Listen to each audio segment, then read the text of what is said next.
Yeah,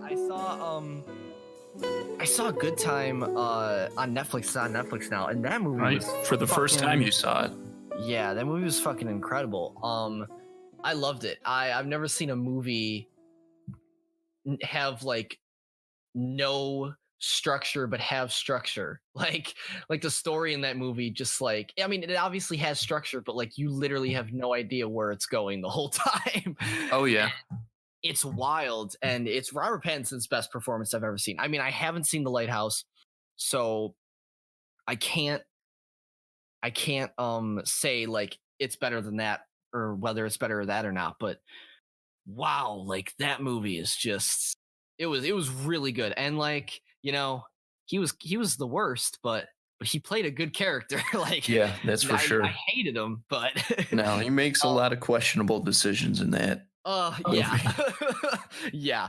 I mean, but like also like honestly, like the message, like the underlying message of it all, like I've never seen a movie go for like, I never seen a movie make a comparison of institutionalized like poverty, and at the same time like institutionalized like like the comparisons and the differences and the pros and the cons to like people with mental disabilities, institutions, and like prison, like as an institution.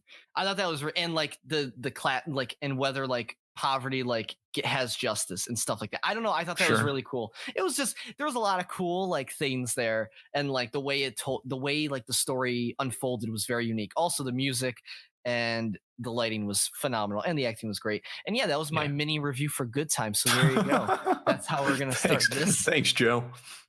So welcome to Film Juice. Yep. That's what we do. That's what we do. We review movies on this You put show. movies in and we review, and then we review them. And so basically, you're all caught up. And then we tell them if they're good or not. No, but yeah, that's the show. My name's Joe Dorado. And I'm Andrew Canada. And yeah, we got quite the show. I gotta tell you, one of the movies on this show I really did not want to watch. Oh yeah. God, Who's Afraid of Virginia Woolf? You hate that. No. You have said so many times this is an awful movie. I don't get it. Anybody who thinks that it's good is an idiot. I can't believe we're doing it on the show. These are just things you've said to me in passing. Yes, over the past week. Why I didn't even recommend to do this movie. Like I was like, nope, never should, never should, never would. But here we are. I never thought this day would come. But yeah, we got I bet you can guess what movie we have. It's probably in the title, but Sonic. Sonic the Hedgehog. You gotta. It's the most anticipated movie of the year, some would say. I think some would say that. I think some would say that, honestly, and you know, so I think that is a true statement. I think that if you ask some people, that's what they might say. Yeah, agreed. Some people. So yeah, we got Sonic, and then we also have Who's Afraid of Virginia Woolf. So as the throwback, so that's gonna be a that'll be a good fun one to talk about. It's very interesting. I'm excited to hear your thoughts on that. But before we get into those, we got some movie news. Just some cool things that happened that we want to talk about before we get into those. So yeah, what's been going on, Andrew? Well, I guess the biggest one we should probably talk about is the video, little quick video of the Robert Pattinson bat suit came out last week almost a week ago. And they just had a little video that showed the cowl and the breastplate. And the video was pretty dark. So people have already just taken stills and lightened them up so that we could get a better view of them. Yeah. Well, it was in red lighting. Right. I thought it looked really cool. It was not what I expected at all. I really, I just, for whatever reason, I don't know why I thought this. maybe just because I had this idea that this was kind of gonna be like a Batman that was a little more green, a little less experienced and stuff, kind of new. Oh. And so I was picturing kind of this like very stylish but simple bat suit. Oh, okay. Um, but that was just me, and this is again really cool. But Yeah, it's really it's like armor is really what it looks like. It yeah, looks it's very you know yeah. You hard know and heavy. yeah, you know what it kind of reminds me of without the logo, because the logo's not the same.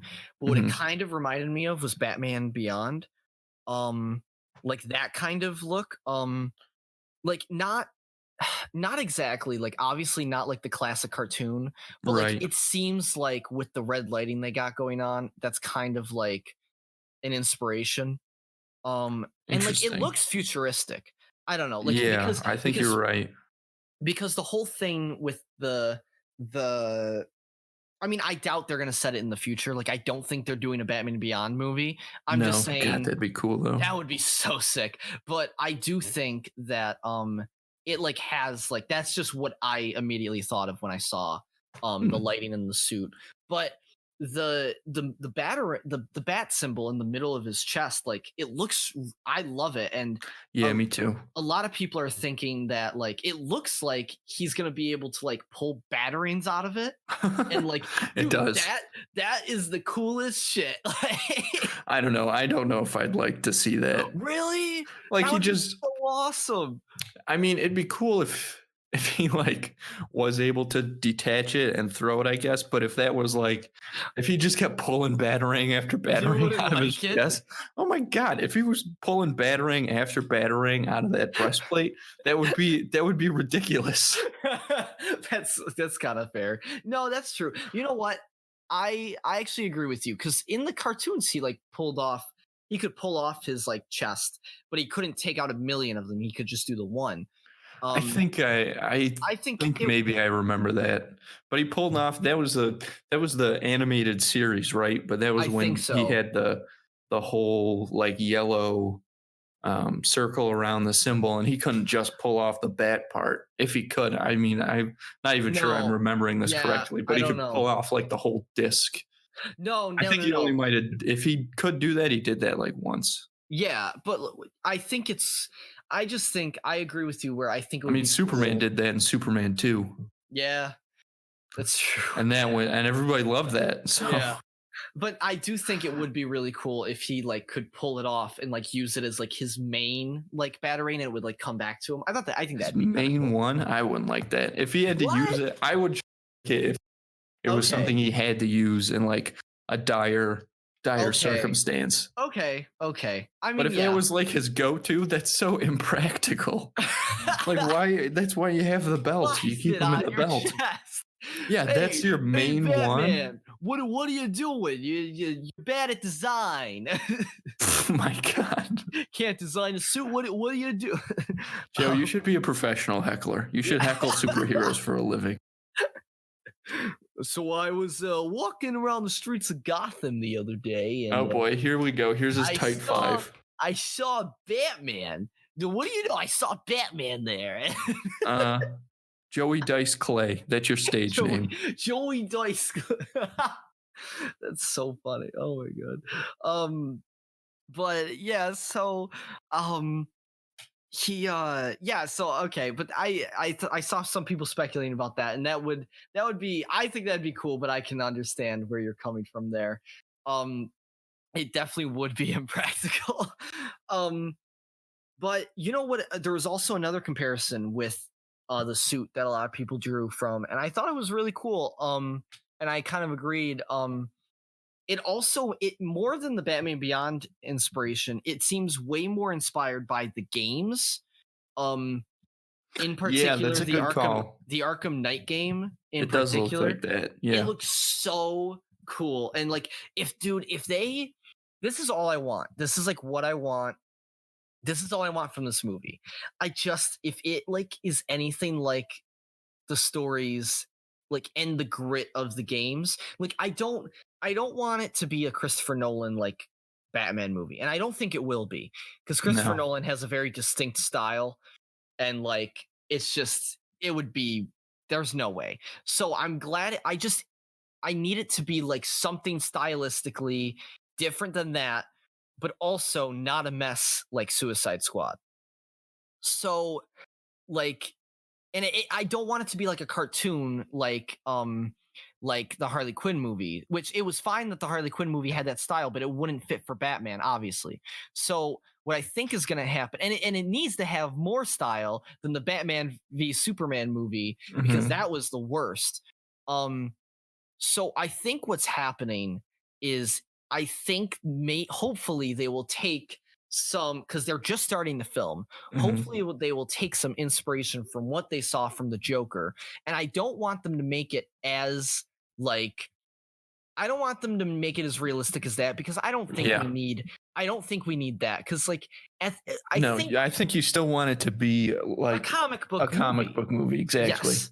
So I think what would be best is if it was kind of like the games Mhm. where they had this like really compelling story, but at the same time, like and like it was like super gritty and realistic, but at the same time you could still like it was still a comic book like setting. And I think that like it's hard to, and it's I'm not saying it's easy to do that, but if they can do that in this movie, I think it's going to be really amazing. And I think Robert Pattinson has proved himself as an actor. Oh And yeah. the fact that this is his first movie back to a blockbuster since Twilight, like I don't know, I have high hopes kind of. I have high Yeah, hopes for him again, because I think I said this the same in the last episode, but especially after his Twilight experiences, I Mhm. don't think that he would go back to, like you said, a blockbuster movie unless it Yes. was, worth it, unless it was something special, I guess, or at least Yeah. something worthwhile and good. And I agree. Like, and he's talked about that in interviews. Like, he's talked Right. about that multiple times. Like, he sees something that he can do with the character, so he's going to do it. And he likes taking his acting and his characters to the next level.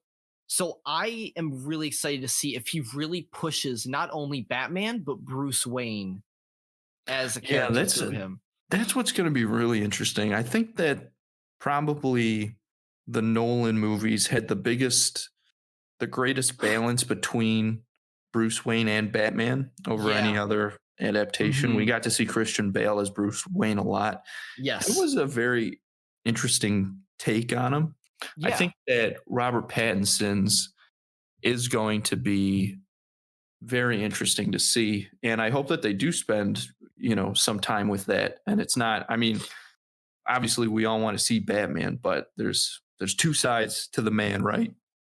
Yeah. So Of I hope course. they do spend more time with, a little more time with Bruce Yeah. Wayne than And like they did with Batman or with, yeah. Ben Affleck's Batman and that hmm sort of thing. I think it's going to be cool that they're not. I don't think at least they're not doing an origin approach, right? Like they're not doing this isn't an origin story, and I'm pretty sure it's not at least. I can't remember. I'd really like if it wasn't.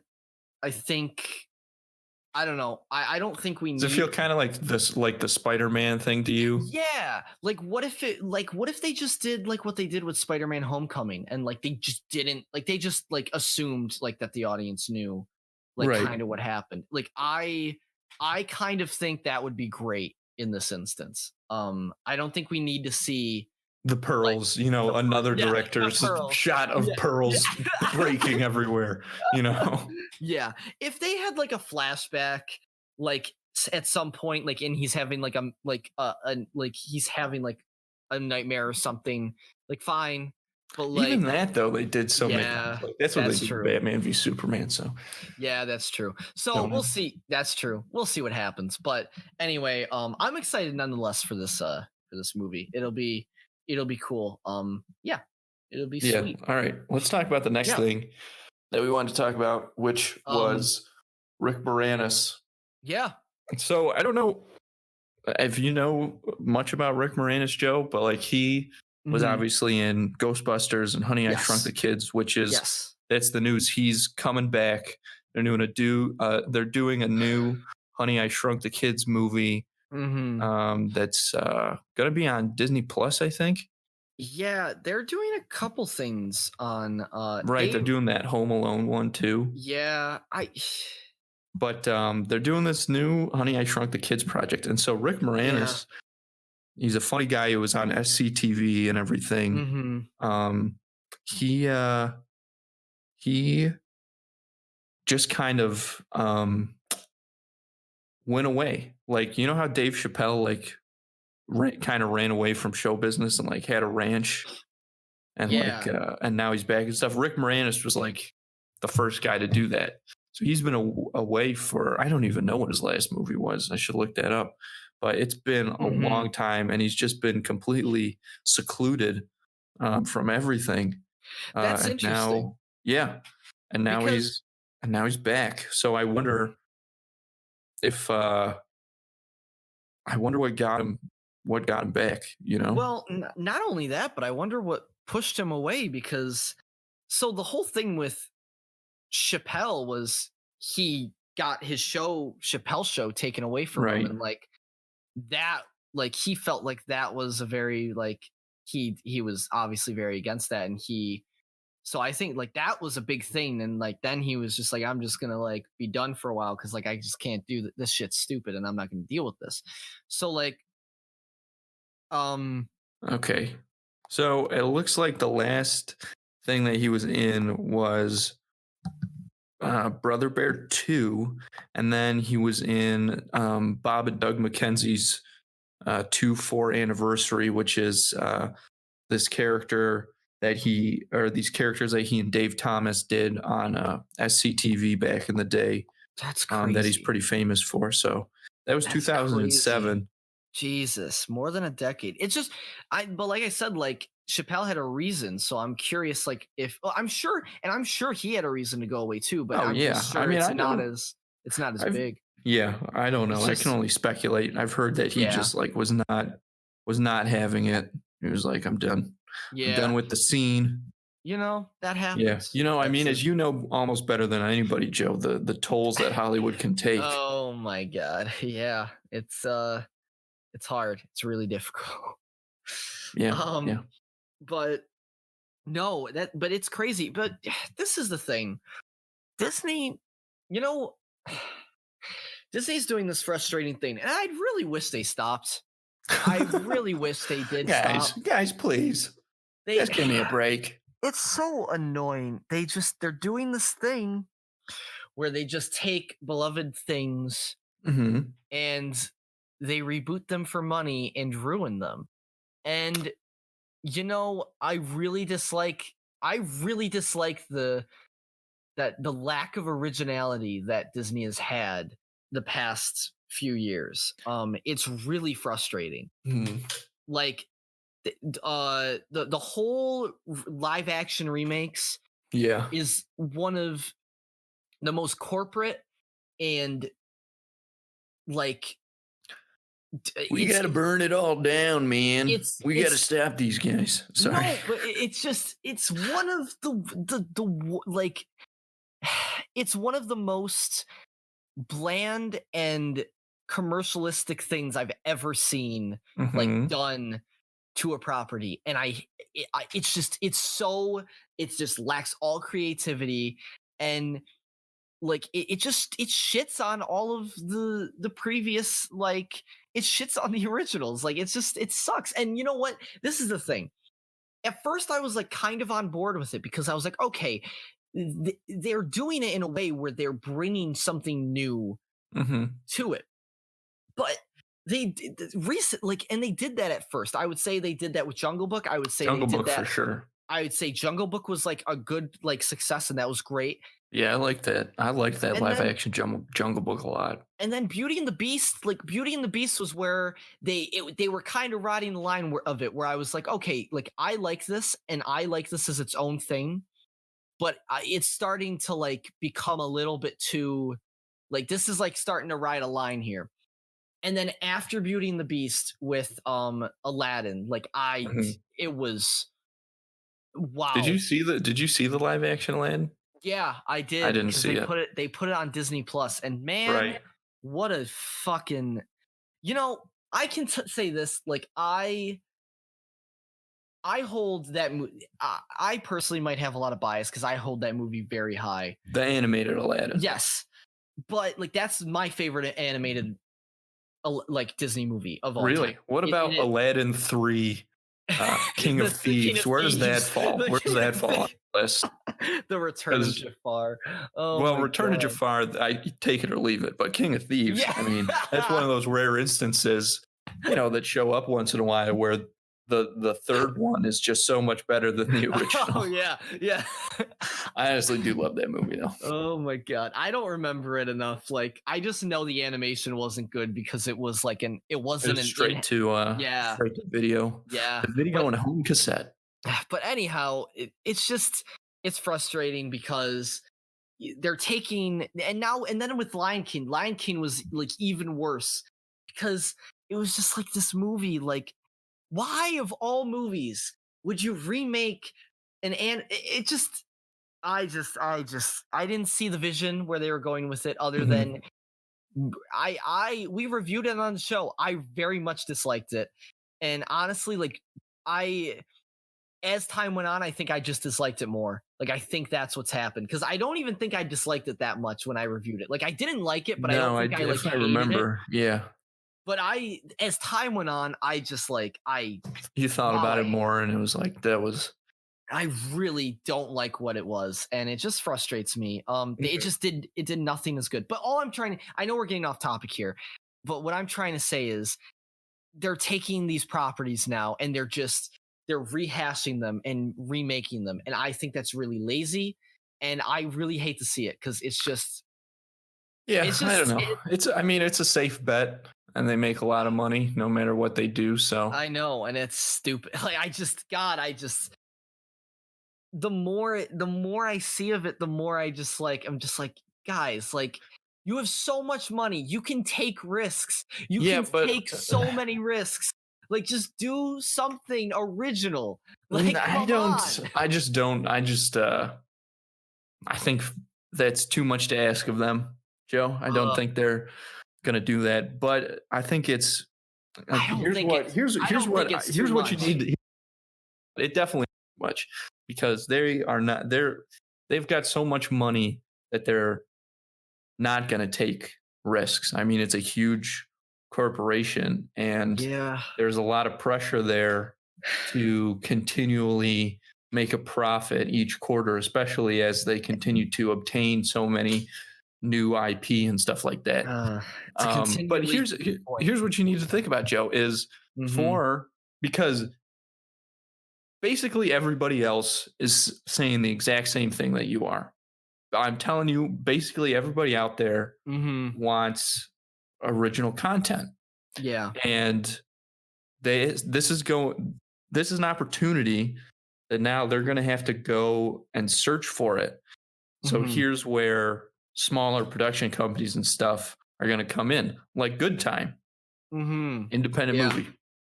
We were just talking about it.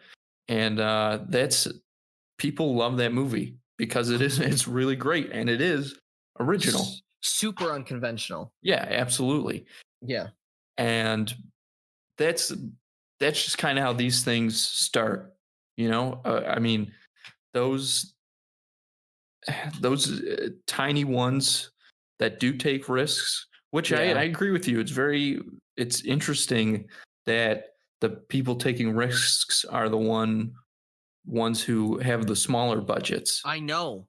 Right. Like, yeah. But that's just the way it goes. And then as people, go out of their way to discover these movies and stuff, and hear about how good they are, eventually that's going to come back around to the mainstream, and then the cycle will start all over again. Sure. But that'll probably take a while.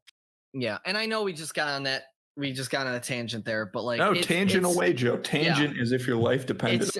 But I think it's relevant because, like, I mean, we don't know any other information about this movie other than it's going to be on Disney Plus, and it's like it has Rick Moranis. So man, God, he's.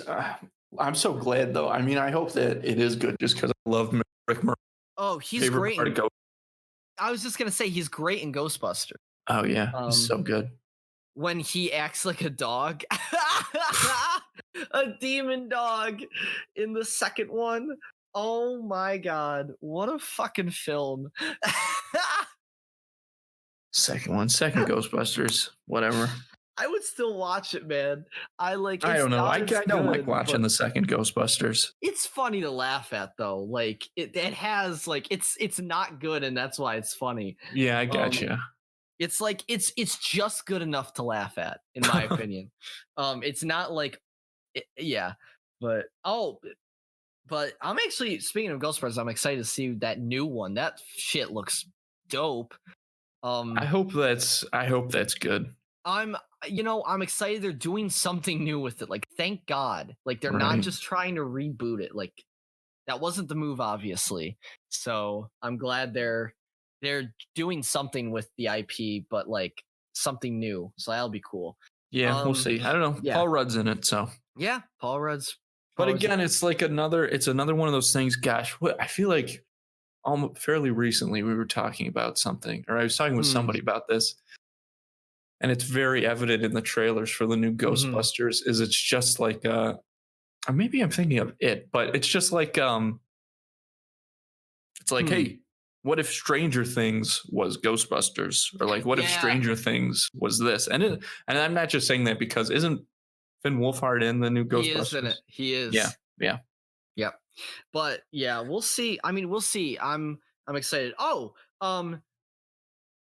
other I don't know if we can talk about I mean, we can probably spoil. It's been long enough. There's a teaser trailer for Stranger Things 4 came out. Oh yeah. Which is, I mean, everyone knew. Like, yeah, I know. Everybody knew. I was like, oh god, this big reveal. I meant to text you to that. About that and be like, oh. Yeah, I mean, I was. Because didn't I say that as didn't we review the last season on the podcast? And I was like, oh, that guy's alive 100%. No, and we both said he was alive, and we were both like, but it was still sad as hell. At the end, what? You agreed. Now that you know that he's for sure alive, I think it hits hard less for sure. But like, I don't know. In the moment, those moments, it was sad. Yeah. Well, the young woman who plays 11, who I can't, Millie Bobby Brown, she, acted that scene very well. Yes. Also, reading the letter from Hopper, but yes. Also, I don't think we clarified. To be sure, there was a teaser trailer. It showed Hopper was alive in Russia. Yeah, in the gulag. Breaking up stones. Yeah, and that's whatever. That. But yeah, so I don't know. I think they ended it like they did. So in case, because they didn't get renewed for the longest time.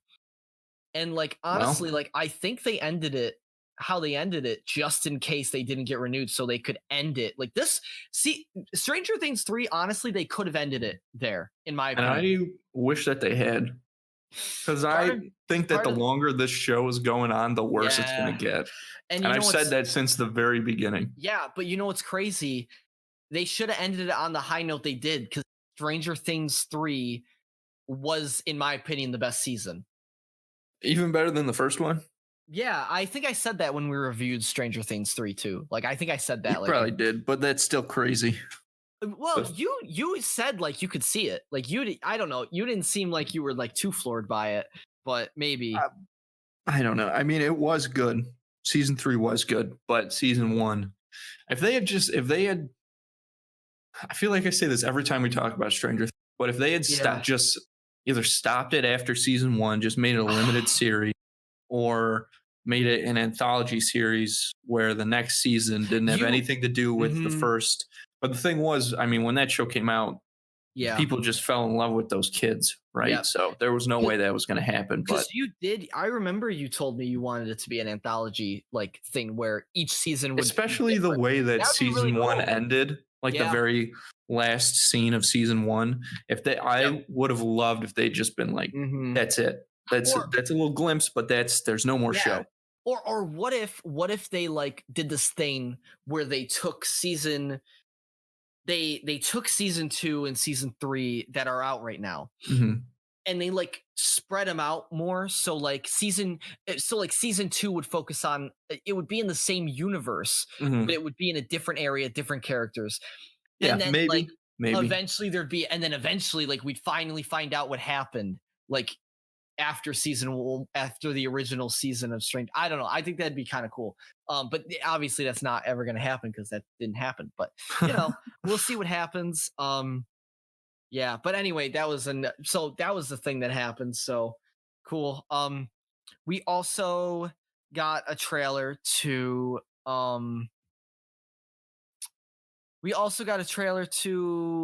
What's it called? I don't know. Altered Carbon. Oh, yes. Which is a show, which is a Netflix show that we did when we had our TV show. That was one of the best sci-fi shows that I've seen. Oh my gosh. Forever. And Anthony Mackie is in the second season. He's playing the same character.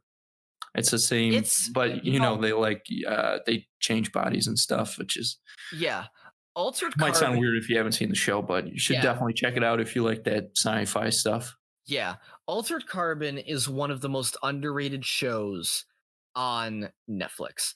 Without a doubt. It has flaws. When we reviewed it originally, like we talked about them. Like the show has flaws. Like it's not a perfect show by any means. And yes, does the budget show sometimes? Yes. Like it's not a perfect show in any means, but it is by the very least like trying to be original. And the acting is excellent. Yeah, and it's based off of books. Right. And I don't know, like it's a really cool, like the world building, and like it's just it's phenomenal. It's really cool. And I don't know, I really thought I think like I really enjoyed it, and I remember you enjoying it too, and like I'm excited now that season 2 is finally coming out, and I hope. And fucking what's his name's back? The hotel guy's back, so that's sick. Because he was the standout of one of the standouts of season 1. It's interesting too with this show that, like, I'm sure Anthony Mackie is going to do a great job, but it's really interesting to think that it's going to be the same character, but like a completely different actor from season 1. Because I thought the guy from season 1 did great. Like I liked him. Oh yeah, he was excellent. So it's really interesting. Like I've never seen a show like do that. So I think it's going to be really cool. The idea that we're following the same storyline, but from different actors. It's really interesting.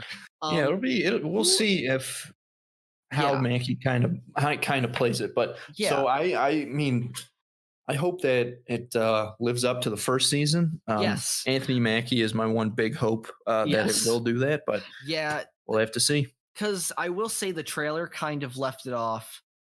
I don't know. The trailer kind of did that sequelitis thing where it just shows callbacks from the first one, and it's like, and we'll have to see because the storyline of last season was excellent. So and I hope this season's storyline is as interesting. So I'm confused. I'm just confused about one thing. The one girl in the trailer, like, that's not the sister, right? Because the sister's dead, right?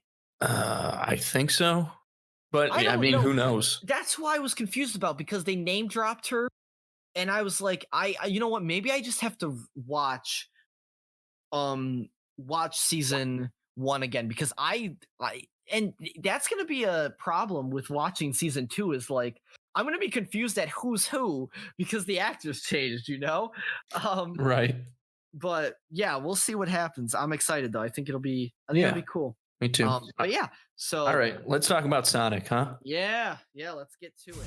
I'm Sonic, a little ball of super energy in an extremely handsome package. On my planet, people were always after my powers, so I came to yours. It gets a little lonely, but that's okay. I am living my best life on Earth.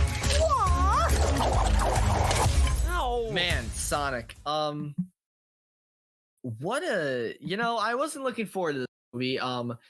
And I guess I'll tell you what it's about.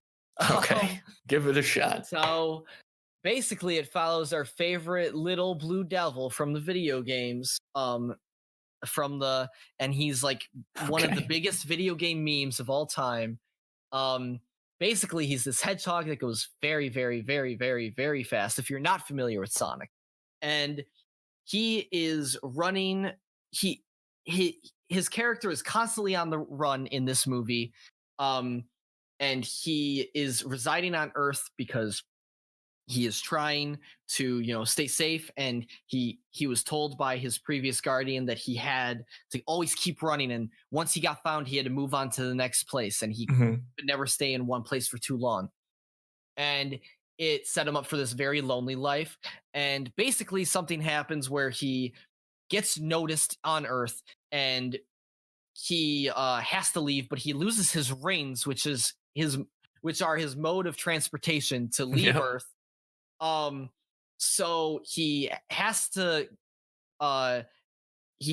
team up with this cop who he's been kind of shadowing while on Earth. He has to team up with him to help get his rings back while they're running from Dr. Eggman, who is this government guy who's obsessed with catching him because he never loses, and it's played by Jim Carrey. And yeah, that's basically the movie. And yeah, so I have a lot of thoughts on this movie, Andrew, but I want to hear what you have to say about it.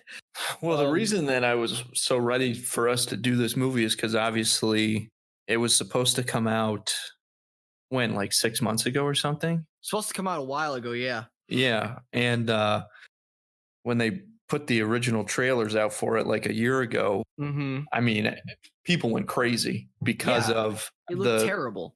Yeah, the way that Sonic looked, his CGI design, and yeah, it didn't look good. It looked really crazy. So it was a weird situation because there were a lot of people like, wanting them to change it. There were a lot of people saying, no, you can't let, people on the internet dictate what you do with your movie. Like you can't change it.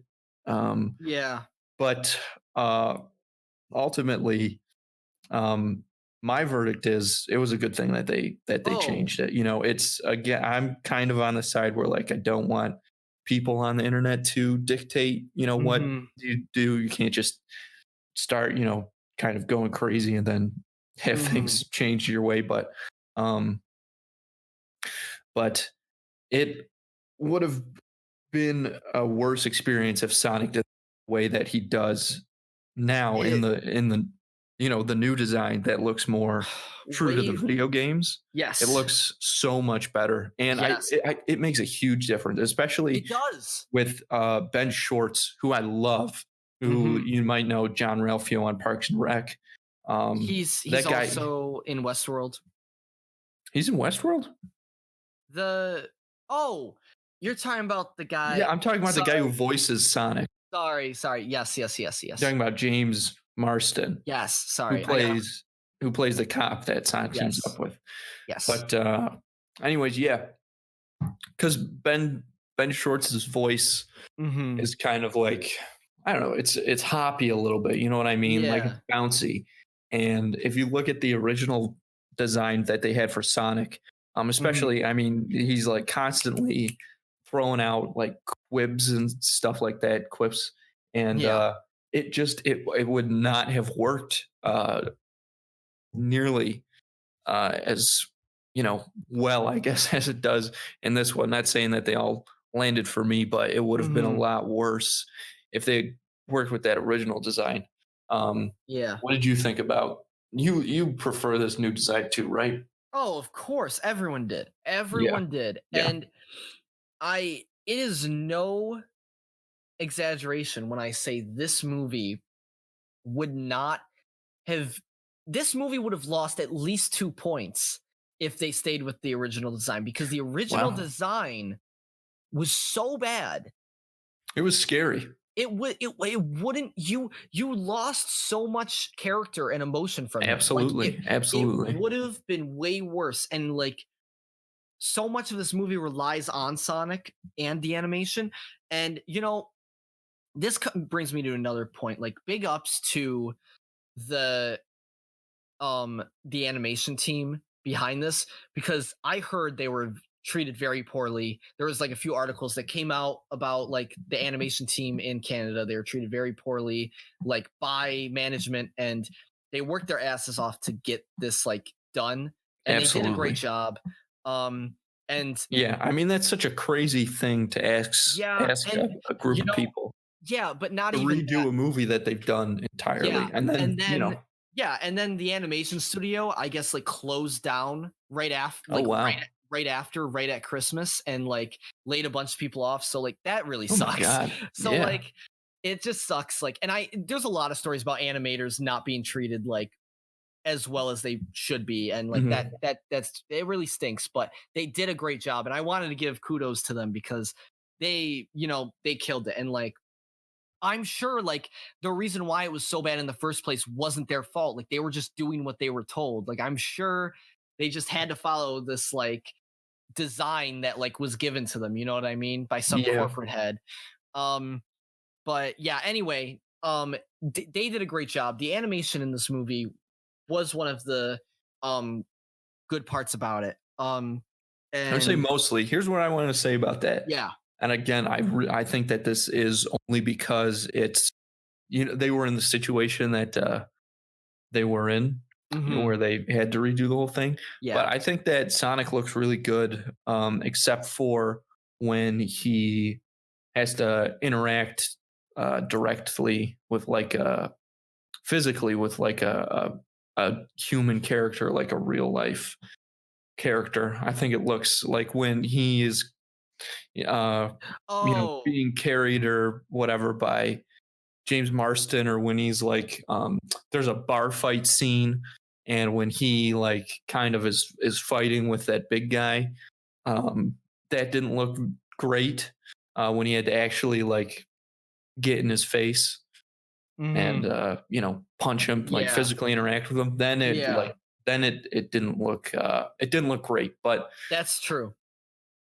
But I mean that's For the most part, it I think was that's good. just because of this. Yeah, absolutely. But I think Mhm. that's just because Yeah. the I situation that also the animation team was in. yeah, I like the style that they put into the movie, like with the animation. Like there was a distinct like originally there was no style, but Mhm. in this like there was style like to the animation, and it was like the games, and I thought that was really cool. Yeah. Um Oh, have you like played Sonic, or did you like yeah, watch the cartoon or anything?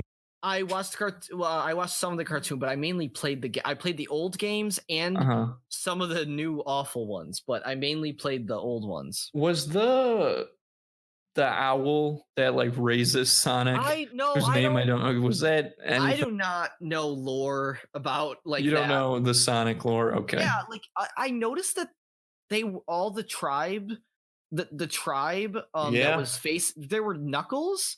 That's what it So looked like. It looked they like were. So I wonder that if that's why Knuckles and Sonic always had like a rivalry, like on the show I and don't like in the know. games. Like that's just wild to me though. Like that I didn't realize that I was the think thing. But I think they're gonna do a sequel, and if they oh, they do, definitely are.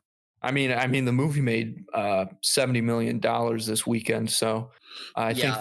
I think they're gonna do a sequel, and Yes. I think that that's what they'll explore. But what Hmm. was interesting, so again, I'm not familiar with Sonic. I've seen like one episode of the cartoon. I've never Hmm. played the games. But well, I Hmm. did, but it was just like running around, and so obviously in the game he collects the rings. Yeah. In the The cartoon or anything, do you know, is there anything with like the power that the rings have in the movie, No, I kind of like don't portals? remember that. I don't Okay. remember that. It was I an interesting way to incorporate the rings, because he does like he loses his rings in this movie, and that's the yeah. big point is he has to get his rings back, and Yeah. In the game, I think that's kind of a thing, but I don't know. Okay. Look, honestly, I think it felt forced. Yeah. The way that, because like, well, the rings are so important, we have to incorporate them. Let's make them teleportation Yeah. things. That It was yeah, it felt kind of forced. yeah, And it it was a did. little distracting. It was kind of I agree with that, but I also think it was kind of smart because I like it's something it did move it did what it had to do, which was move the Right. story along, and it served its purpose. It was it distracting, yeah. Was it like was I surprised, like was it weird? Yeah, but it didn't bother me too much. No, it wasn't like the worst thing, but I was like, No, yeah. but This especially, I kind of gave it some leeway, especially because like I said, I'm not as familiar yeah. with Sonic at all. Yeah. But knowing, at least assuming Yeah. based on what you said, that's not I'm part not of a it. I'm Right. not an expert, but Then it's yeah. it definitely feels forced. But you have to incorporate them in somehow. So Yeah. You know, this is the other this is the whole thing with this movie. I was not looking forward to this movie. yeah. I really wasn't. I did not want to watch this movie. I really didn't. This is like I didn't care, but I did, and I did go in with an open mind. I don't want to. I never try and go into movies like with like the idea that I'm gonna shit on it, because I don't want to. I don't want to hate a movie. I don't. No, definitely not. I felt the same way. That's never what I want. So I watched the movie, and I don't hate it, but I gotta say it like it was there's this thing I say on this show all the time. Oh boy. It's like one of the worst things I can say, in my opinion, because I think it's almost worse than a movie being bad. It was just fine. It was just fine. Wow. You threw a lot of weight into that word, Joe. It was because I say it all the time. Like it was just fine. This is as fine as a movie can get. It was so. Yep. Just a reminder. Whatever. Just Fine T-shirts available on the Film Juice website. Joe's face. Get your Just Fine T-shirts. Oh God, that would be horrifying. It was so whatever. This whole movie was just by the numbers, whatever. Like the animation was the only thing that set it apart, like from any other like family like Hallmark movie. Like it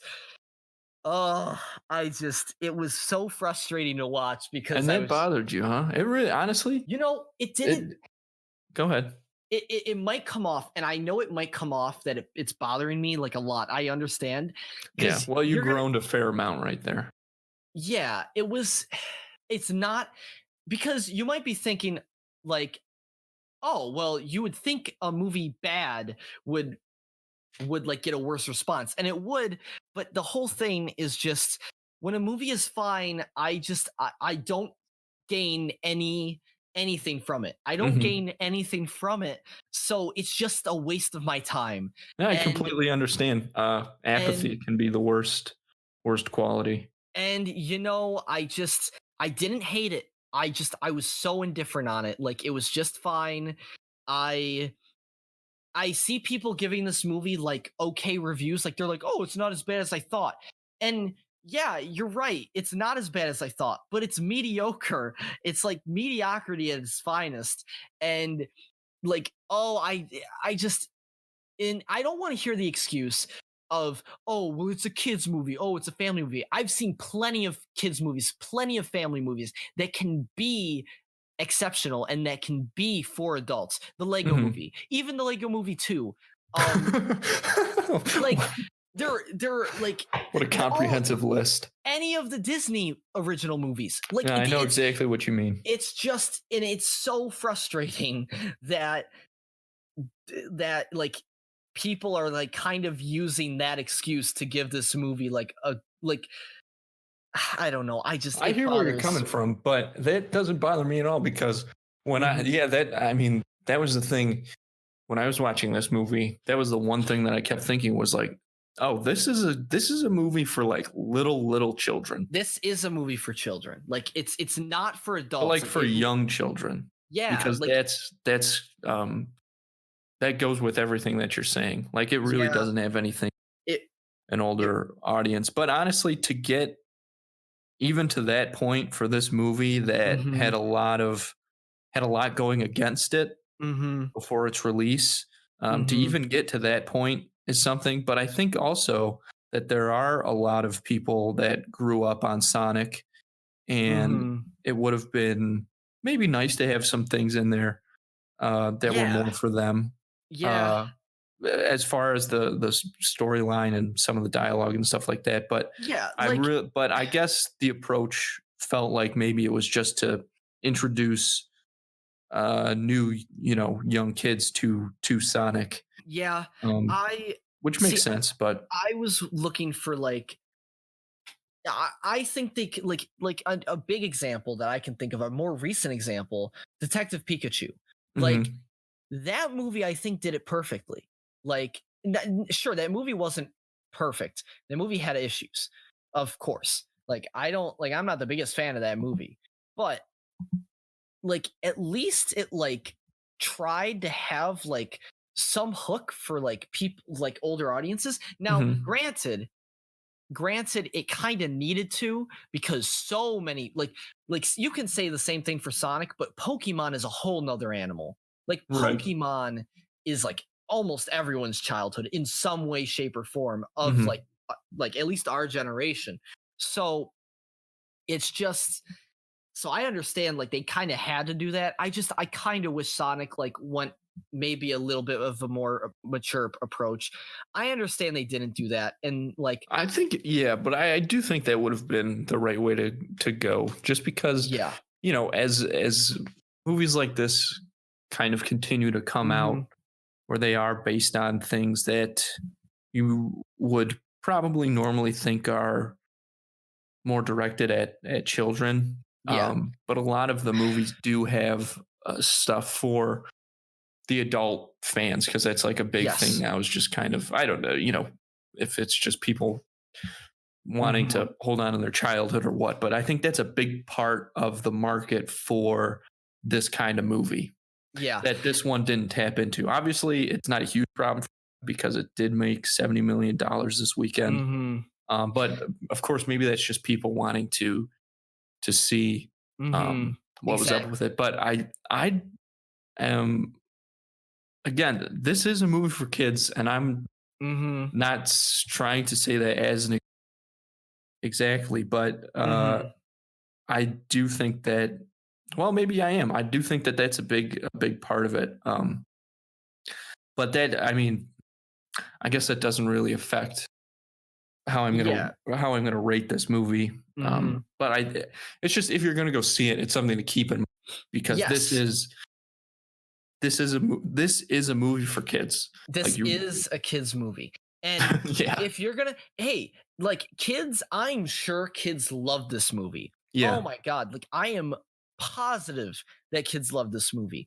It was a good kids movie. It was just a fine movie. And the message was just so like by the numbers, like hit me over the head with a sledgehammer. Like it was weird. But here's a thing that really did kind of cement it rather, as a kids movie, was, the dialogue is not great, but there's, for the first 30 minutes, it's constant exposition. Which which makes sense. You have to do for a kids movie. I almost fell asleep. If they forget stuff, and that's what makes it a lot less enjoyable. Adults is just that they keep repeating things over and over for the kids who are watching it, which you have to do that. I was falling asleep. Like it was awful.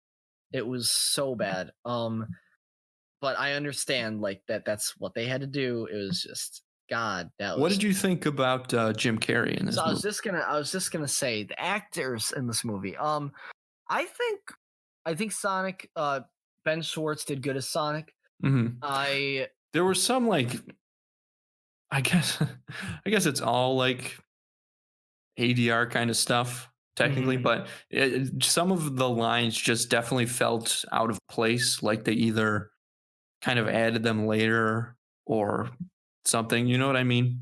Yeah. Yep. I agree. I also I think James Marston's character, Mm-hmm. I liked him whenever he was on screen. Like I like was enjoying it for the most part. Like he was good. Like he was the the whole yeah. Just the only thing I didn't like about them, those two, and like their chemistry was like fine. The only thing I Mm-hmm. didn't like about two of them were like the message there's a scene in a car where they like are bashing this message over your head because Sonic is so upset about it, and like that I was like, this is the worst. Like just like they need to move on from this. Like I can't stand this. Like I was getting so annoyed by Sonic's just like, you're the worst, yeah. Like it was, oh wow, it was awful. Anyhow, I won't I digress. Jim Carrey. Jim Carrey was I thought he was okay. There's like a lot of conflicting like reviews on him. You know, Uh-huh. I thought he was good. For he's playing, he is doing what he does. Like he knows this is a kids movie, Yeah. and Yeah. he's having fun with it. You can tell he's doing the best. Like he's not phoning it in, and that's all I can No. ask for. Yeah, for That sure. is all I can ask for. He's doing the best with what he can, and I liked it. Some people can say his character was annoying, Yeah. and you know, you can say that, but at the end of the day, that's more on the writing than him, because Yeah. he's gonna do whatever he can to like Jim Carrey. I don't care what you say, he is an amazing actor. He Without a is doubt. Have you seen his he's Showtime show? no, I Kidding. haven't. You I should heard check it's that out. he's a phenomenal actor, and he knows how to play characters, and he knows what he's doing. Yeah. Like, and if you say, and he may come off as annoying in some movies and as some characters, but it's like in this movie, I'm gonna just say like he didn't come off as annoying to me because I understood what he was doing, and like Mhm. I was like, it just didn't bother me as much as it might other people. No, and I'll say, I mean, the few moments where I like chuckled in this movie were Jim Carrey lines Yes, yeah, yeah, yeah. because of the way that he performed them was good. Yes. Yeah, and like there's some weird moments, but like I don't know, at least he was having fun. Like there's this weird dance sequence that he does, and Yeah. I was like that's Jim Carrey. Like just let him he's doing his thing, man. Like he is embracing it completely, And he was and again, like yeah, you're absolutely right. He was good. he Somebody was who was like less committed or anything to that sequence in particular, it would have been yeah, uncomfortable. exactly. And it wasn't, because he was fully committed to this character. And I thought that was cool.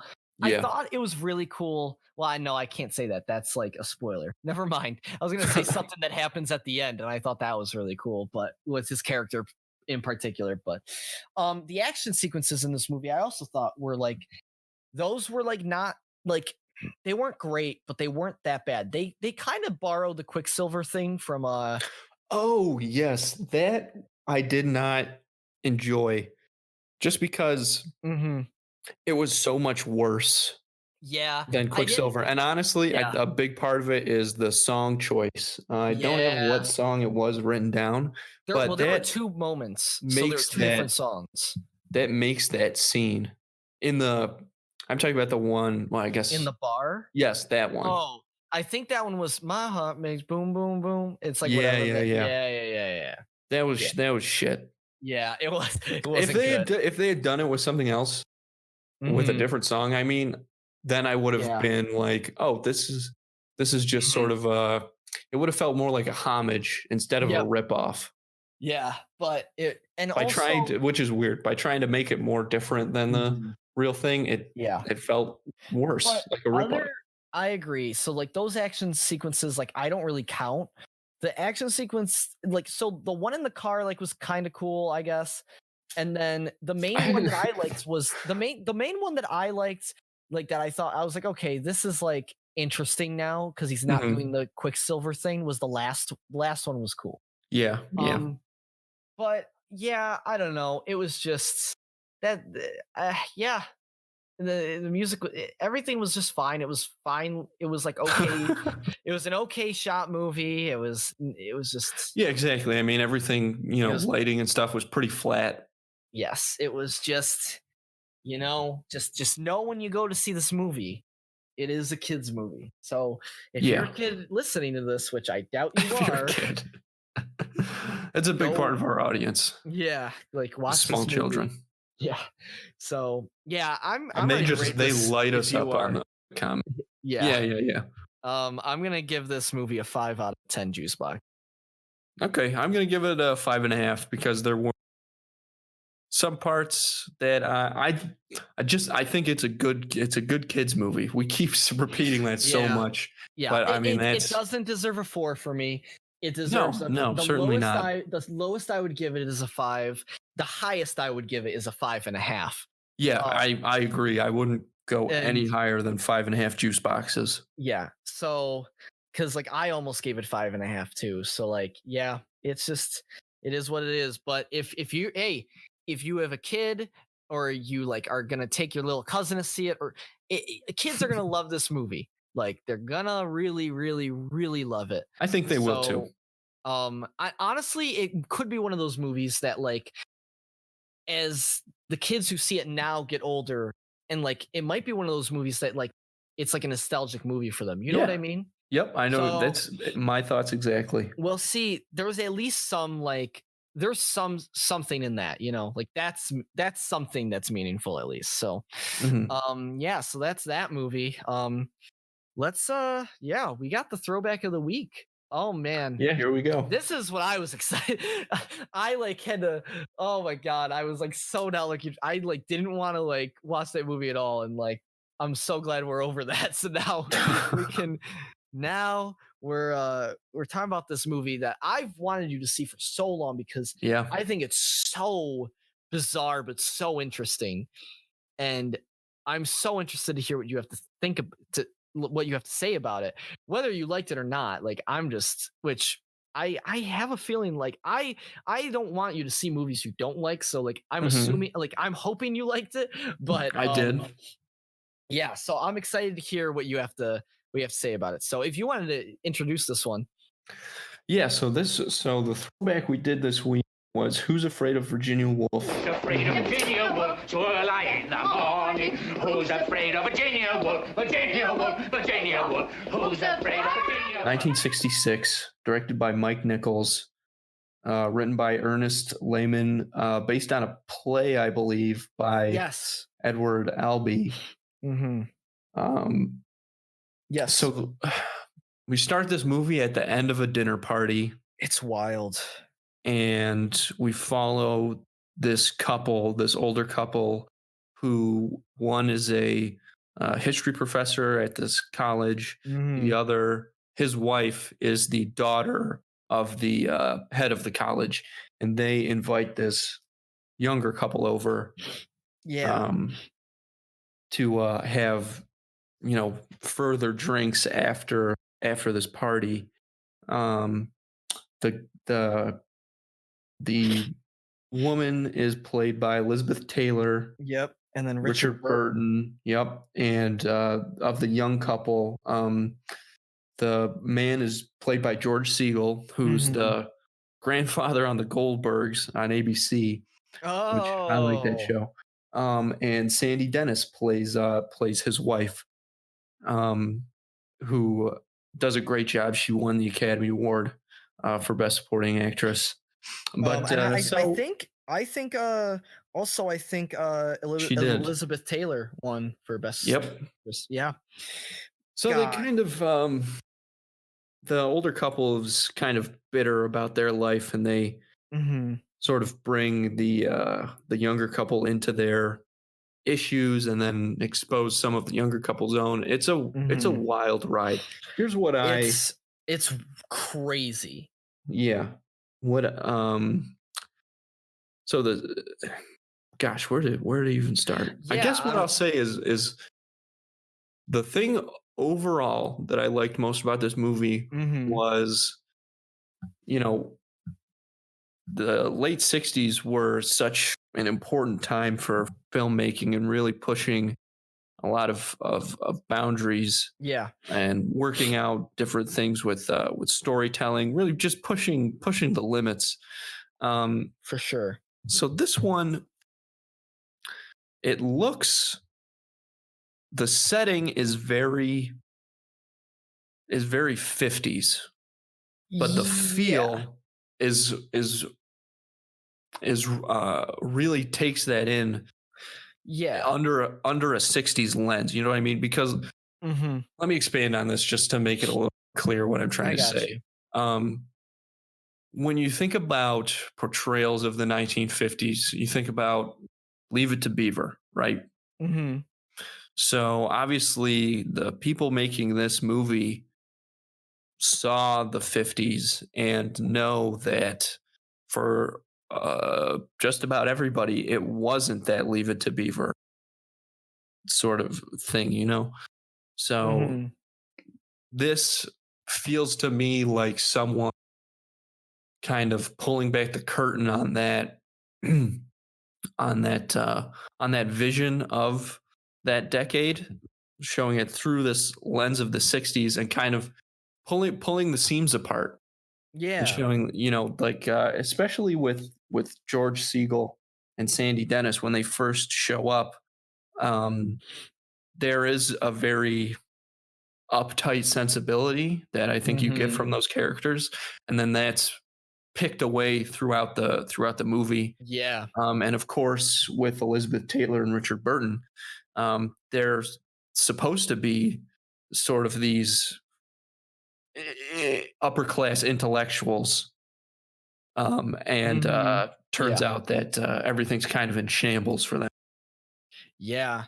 So It's that to go back and pick that apart, really, I think, because when the movie started, I was like, this is interesting. This doesn't feel quite as 60s as I would expect it to, being from the late 60s. It does feel a little more like the previous decade. And then of course it strips all that away, and shows that, you know, things weren't perfect. no, No matter how perfect they might look from the outside, it's things God. are rough. Yes, you like So that was excellent. yes, it's so good. Like there are so many layers like to that to that point. There are so many layers like to this movie, like story-wise and like character-wise. And Yeah. like one of my favorites is the idea of taking these two people that these students probably see um as perfect, or not perfect, but like put together Mhm. and like having a good life and like all these things, and like seeing like their mental breakdown as well as the students, like how You they're could, perceiving it, like it's well, I mean, just he's not a student, he's a new professor. not oh, So you're right, he's you're fresh right, out. So you're right. to see, obviously, with Taylor and Burton, what their coupling has become, their relationship, you can see the seeds of it early on, planted in Siegel and Dennis, and the Yeah, relationship between their two characters, it's which is really cool. it is cool. And God, like I just love that it's like a compare. It's like it's crazy because you can see, as hard as it is, you can see the two main characters, George and um Martha. George and Martha. You can see them inside of um Right, exactly. inside of Nick and Honey, but like Yeah. it's like them before. Like it's like you're looking at the before and the Yes, after, exactly. That's and it's yeah. it's That's what I'm trying to so say. yeah, and it's Is they so have well those done. seeds in there, and then throughout the movie, this older bitter couple, because I think that they can see it certainly, Mm-hmm. and because they're so bitter, they want to bring those seeds to the surface. Mm-hmm. To they want to grow them and stuff to kind of Yeah. like if I'm miserable, you ought to be miserable too. Yeah. But also I agree with that. But I also think this whole thing has a lot to do with like they I mean, other than that, like I think like the whole thing comes up because they're just like they reached a breaking point, Mm. like this was it for some reason. And I think the reason why is because they saw themselves in the younger uh younger people visiting for Yeah, the dinner party. absolutely. So like it's crazy. I so yeah, I love that point. Like I completely agree that it's so good. I want to hear your thoughts on the crazy sequences and the amazing camera work Yeah. in God. Oh my I remember when I saw this movie the first time, I was like, what is like I didn't know whether to like I liked it or not because I was like, this is just crazy. Like this is just insanity. Like there's no rhyme or reason. Like this is just insane. Like what's happening? And it's not till like the end and like after you like look at it like and think about it a little longer that you realize like no, this is like a really genius way to like show and to like tell this story. Like I don't know, Oh, absolutely. And the that's what I liked most about it is Mhm. um well the camera work, I'll talk about that in a second, but Yeah. the lighting was used to help tell the story. And Yeah. that's the way it should be. That's when it's Mhm. the best. Yes. Yes, the visual storytelling in this movie is really really really fantastic. It And there's is even some use of audio as well. All of the elements are so purposeful. yeah, the And visual it's so I don't good. know, they're in just about every movie, of course, Mhm. they are purposeful, but here it's just done on the next level. Yeah, it really is Like like it's all used to the fullest extent to yeah, show help, don't tell. yeah, to help the story. It's like and you know what I really love? There's a particular sequence that it's my favorite sequence in the whole movie. It's towards the beginning. And it was like the main thing that hooked me into this movie when I first saw it. And it's in the beginning where the dinner party's still like happening and like weird passive aggressive things are happening, but nothing like Mhm. crazy. Not yet, at least. And then all of a sudden, like George, like something sets George off. I don't remember quite what it was, but it was something that Martha said. And George like looks pissed. And George like gets up and goes to the closet. And like you see him Oh yeah. grab a gun. And this is the thing, like the audience is seeing all of this, but the characters are very unaware. And I love when the audience knows more than characters in the movie. Like I Of think that is course. one of the most. I mean, that's an Alfred Hitchcock Yeah, thing. exactly. Like Suspense. It's it was so well. And so he grabs this gun and he like you think he's about to like just kill someone. Like you're like, what's happening? Like, is this movie about to take a crazy turn? yeah. And then he points the gun, and it's like one of the best shots in the entire movie. He points the gun at Martha and shoots it, and an umbrella comes out. And I was like, that was like straight out of like a Joker, like out of a Batman comic. And the joke, like, it was crazy. Like, I was like floored that happened because It's excellent. oh my god, and it's like the way it's presented is so well, and like, Yeah. Yeah. it, Here's what I like about that sequence mhm, is one, to your point about, kind of, is this movie going to take a crazy turn? yeah, It makes you feel the tension to that point is mhm, bubbling just under the surface so yeah, that the audience, is thinking to themselves that this could happen. yeah, And so yeah. so we are following George throughout this whole Mhm. thing. Couple things with the sound. One, even though he's like 2 rooms away, Martha's voice sounds like we're still in the room Yeah. because it's ringing, it's echoing in George's head. Mm-hmm. Also, there's a sound of a wolf howling, which happens a couple times in this movie. I believe this is the first. Yeah. So it does everything so perfectly to make you think that this is about to happen. It's so good. Like, and it really shows the disdain that he feels. Yeah. And the resentment that he feels towards Martha. And how trapped he feels as well. And like he pulls the trigger, but obviously nothing happens. But like it's the action that matters. Yeah. It's the fact that he did it.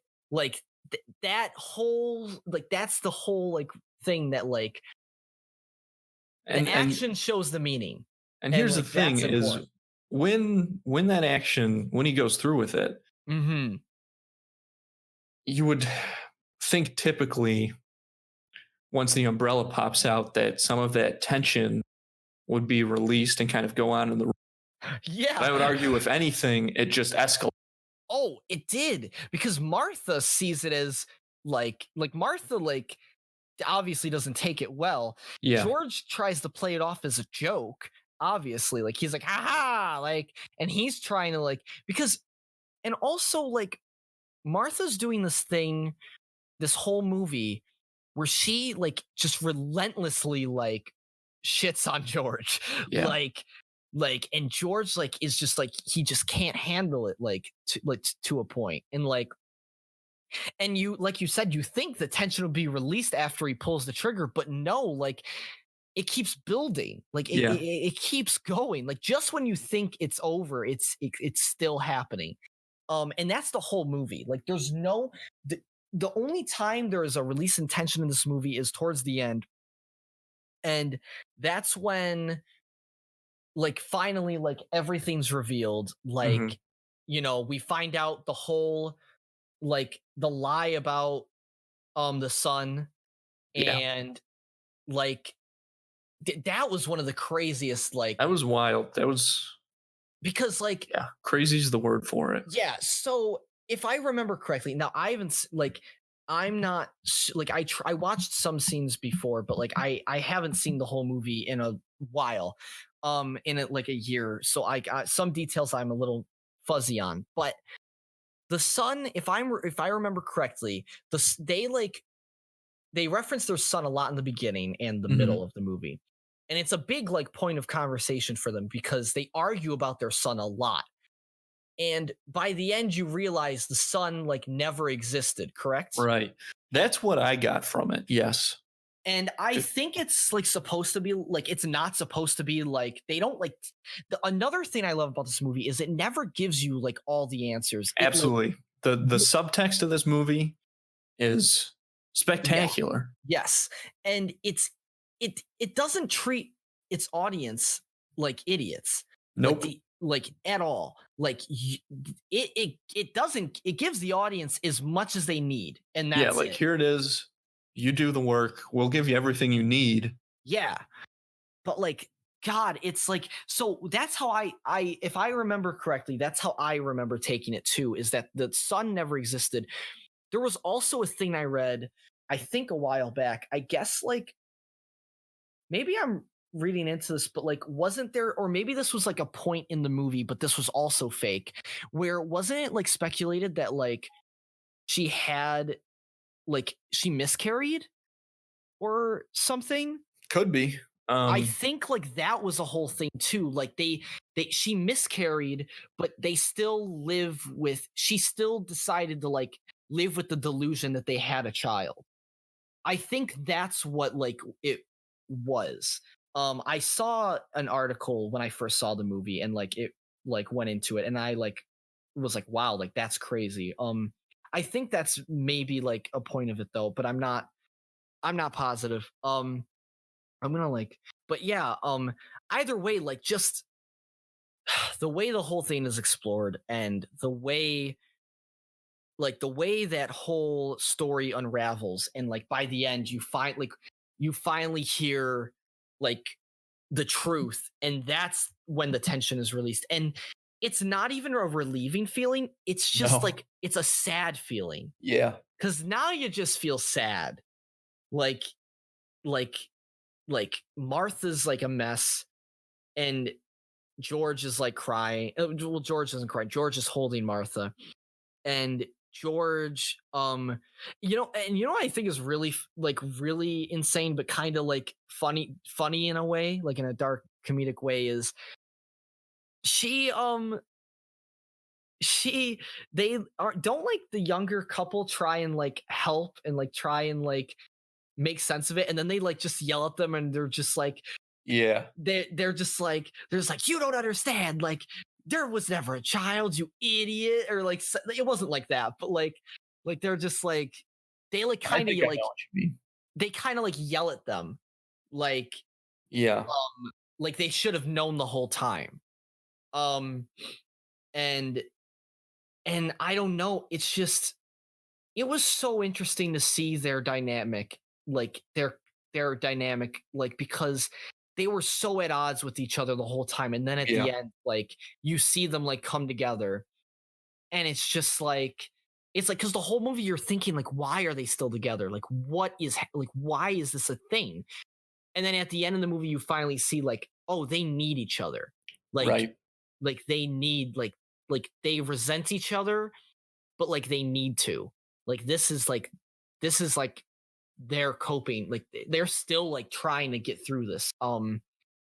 It's wild, man. It's an insanely deep movie, like it's really crazy. And whether she had a miscarriage or whether she didn't, like whether the child actually existed at one point or didn't, like the message still reigns true, and I love that they leave it open like that. Like I think that's really awesome. Like I really like that. And yeah, man, it's just, this movie rocks. Yeah, it's really the scene and the camera work, I know we touched on it a little bit, but the camera work, god damn, like it's awesome. The shot of just the shot of the spinning, there's a lot of spinning shots in the movie. All of those are so well done, and wow, like they're disorienting and awful, but they're great. They work perfectly for the plot of the movie. Yes, and one thing that I'm still like a little iffy on is the title of the movie, and the whole thing about Who's Afraid of Virginia Woolf and the song. I never quite understood, and I know there is a point to it, and like I just personally never quite understood or could get a whole grasp on why. And that's one of the mysteries of the movie for me, at least, is why the title is what it is and why she sings the song and like the significance of it. I don't know if you like through watching it found... Yeah, well, the song, that's just something that they came up with. That's just a joke that was being made at the party. Okay. Why the movie is titled that, I've got a couple guesses, but none of them are solid enough to really share, I don't think. No, exactly. But that's the thing is, and some people might say that's a fault of the movie, but I disagree. Yeah, I think absolutely. There's a difference between being, I've said this before, there's a difference between being vague and there's a difference between being just vague, like overly vague, and being there's another word for it, but I can't remember, but like it's vague but with purpose. Like there's a difference. It's with what I can't think of the word I'm trying to think of. I usually say it, but I'm drawing a blank for some reason, but I'll move on. But this movie is vague but with purpose, is what I'm trying to say, I guess. There's a word for it, but I cannot remember it. It's not giving you all of the information, and it has mysteries, but like it's good that it does. Like it adds to the movie. Oh, absolutely. It adds to the whole experience because you're along on the ride with this couple. You're like, what the hell's going on? And I think that's great. When they go to the restaurant, like that's a whole like yeah, that was weird. Yeah, it's weird. It's so weird. It's such a weird movie, but it's like it's so cool. Yeah. I wanna hear if there is there anything else like with this movie that like you wanted to touch on other than one more thing, the acting's amazing. I do want to before that was exactly what I was gonna start with, is that I mean, this is some of the best acting in a movie that I've ever seen. It's amazing. Like, holy shit. I can't believe I don't know who won Best Actor that year, but I can't believe that Richard Burton didn't win. Richard Burton didn't win because he was nominated. He Yeah. didn't win. I don't know who won, but like, god damn, like he killed it. Like, but you know what? I am glad that Elizabeth Taylor won because she was the standout in this movie. Absolutely. Absolutely. Wow. Just such an amazing performance. And you know, like I loved her character too. Like she wasn't this two-dimensional, like stereotypical like none of them character. were. No, they were all even Sandy Dennis's character, even Honey, who I would say kind of has the least room to shine in this movie. She did win Best Supporting Actress for a reason. I think because for playing what is really a secondary role, she is incredible. I mean, as far as just pure acting without necessarily any of like the intense monologues that like these other characters get, because that definitely adds to their performances. She didn't have that, and she just played it. She was just excellent. Yeah, it's crazy. And you know, I really, really like the last part of this movie. Like, you know, it's obviously really sad, and after the leaves. Yeah. Okay. Yeah. So I read I saw this movie and read the play for a class. Like it was like for a class a couple years ago. That's when I first saw it, and then I watched it again on my own like a year later. But I can't remember if it's exactly like the play. Like, so a big thing for me is like I don't know if I'm like thinking of the play or the movie. So you can correct me if I'm, because you just saw it. But like, is the last words of the play? I mean, of the movie, aren't the last words that Martha says? Who's afraid? No, she says, "I am," right? I honestly can't remember. That might only be in the play. That might only be in the play. I think it is. Because what happens is George, and if it is, I wish they put it in the movie, because what happens is George like sings the tune of the Big Bad Wolf, of Who's Afraid of the Big Bad Wolf. Like he just sings it. And then she just says, "I am," like at the end, like with tears in her eyes, because she's like super, like she just had a breakdown. Yeah, she's devastated. And I love it because it sums up the whole like thing. It sums up everything, where like Martha has to live this lie to survive. Yeah. Like her, and like we already talked about this, but her and George, like they're like they need each other, because they like, and they need to like live in this like kind of bubble that they made for themselves, just so, at least she does, so she can like handle it. And I think we're seeing George knows that it's a lie, and it's getting to George because George just can't keep it up anymore. And I think that's the main struggle that we see throughout. And I don't know. It's really, there's so many layers to this movie, and I think it's amazing. Yeah, absolutely. Especially, I mean, to see them all get peeled away as the movie goes on, and how expertly done it is. It really is. Everyone was amazing. Has Richard Burton been on? Was he in any like other big movies that like we've seen before? I don't know. I'm looking right now. The Taming of the Shrew. The Night of the Iguana, 1984. Night of the Iguana. Do you know that one? No. Oh, okay. I don't know. The Spy Who Came In From the Cold. Yeah, I don't know any of these. Damn, this might just be his his standout role then. Yeah, I'd say probably. That's crazy. But yeah, I thought he was incredible in this. But yeah, what a great film. Is there anything else you wanted to touch on? Oh wait, sorry. Before we move on. Oh, I just had a thought. Okay. In the middle of that. You know what this movie strangely reminded me of? So like I would consider this movie a dark comedy. Like it's because it has funny moments, but it's like really, it's not like a funny, like I don't know. I think it is just like dark comedy. That's what I would describe it as like depressing as some parts are. And you know what, like it kind of reminded me of tone wise. Maybe not. I might be like not, this might not be true, but okay. For some reason I'm drawing a comparison. Have you ever seen the movie In Bruges? No.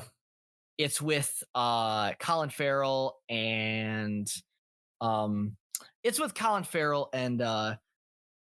other names that are escaping me that you would know. You would know the guy who plays Voldemort's in it. Ralph Fiennes. Yeah, he's in it, and then there's another big actor in it. It's these three main actors. Anyways, it's like it's like a very like, it's a depressing movie, but it's like it's a dark comedy. Like it has like funny moments and like, but it's also like sad. It's really interesting. I also was gonna add that to the list of throwbacks we should do in the future. Like I think you'd love that movie. But anyway, yeah. So I don't know. That comparison went in my head, but you haven't seen the movie, so never mind. But yeah. And is there anything else that you wanted to touch on before we rate this movie? I guess I think we covered everything. Yeah, like the camera work is really well. I think it's well edited. Mm-hmm. Even the beginning when we're still kind of away from those more complex 60s elements filmmaking wise, like the spinning and the things that you mentioned before. Yeah. It's crazy. It's still really good. It's so cool. It's a lot of long takes in that beginning, and like in that beginning part, like cuts are really only used for emphasis, and the rest is kind of long takes. The close-ups too, like the extreme close-ups.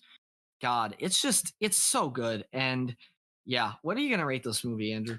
I'm going to probably have to give this movie 10 juice boxes out of 10 because it's expertly made and written, and the acting, I cannot say enough about it. Mm-hmm. I'd have to watch it again to give it a 10 out of 10. I am going to give it a 9.5 juice boxes out of 10. I just, for me, I'd have to see it one more time before I like decided that. But I completely agree with that rating. Like that's a good rating. And yeah, like that's a completely understandable rating. I'm gonna give it a 9.5 juice boxes out of 10. That's a fair call. Yeah, for me, like I didn't get a chance to watch it like as soon as I would have liked for this review. So like I'm gonna have to just next time like it could easily be a 10 though. So I'm 9.5 is still pretty damn good, I'd say. Yeah. But I'm glad you really liked it, man. Like I had a feeling you would, because it's just, I don't know, it's great. It's really cool. The only thing it's missing for you is religious symbolism. That's the only thing that's missing, honestly. like it hits all the beats for me and you, I feel like, other than that. Yeah, but here it is. Yeah, so that's Film Juice this week. Thanks for everyone for listening. Next week, stay tuned for next week. I don't know what even comes out next week. No, Call of the Wild with Harrison Ford. That one. Oh yeah. Another cheesy kids movie. Is that what it is? It looks like it to me. I don't know. Call of the Wild? I don't think so, buddy. It's like from the the trailers I saw. Well, maybe. Maybe. I haven't watched the trailers, but maybe. We'll see though. But yeah, we'll figure it out. But yeah, until next week, same time, same place. My name's Joe Dorado. And I'm Andrew Canada, and we'll see you next time at the movies.